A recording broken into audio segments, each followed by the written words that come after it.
Un vaste exercice de simulation d'attentat s'est tenu ce jeudi soir à Langueux, près de Saint-Brieuc, dans les Côtes-d'Armor. Quelques 350 policiers, gendarmes, secouristes, médecins et agents de la préfecture ont été mobilisés.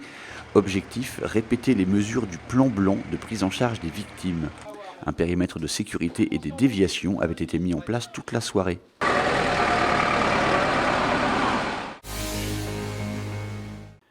7 faucheurs volontaires d'OGM comparaissaient ce vendredi à Guingamp dans les Côtes-d'Armor. La justice leur reproche la dégradation de bidons de glyphosate dans 3 jardineries de la région en 2016.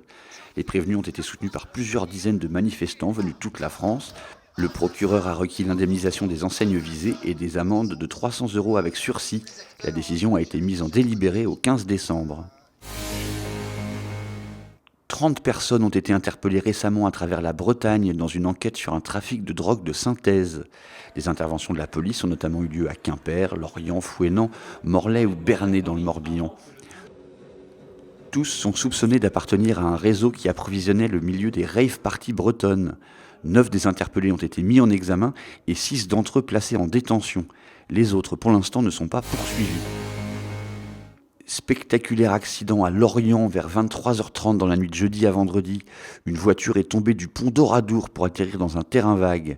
Ces 2 occupants, 2 jeunes hommes de l'Armor-Plage et Plouguerneau, ont été hospitalisés dans un état grave. Enfin, c'en est fini de la Belle Angèle. Durement attaquée par la houle cette semaine, la coque du navire a fini par se disloquer.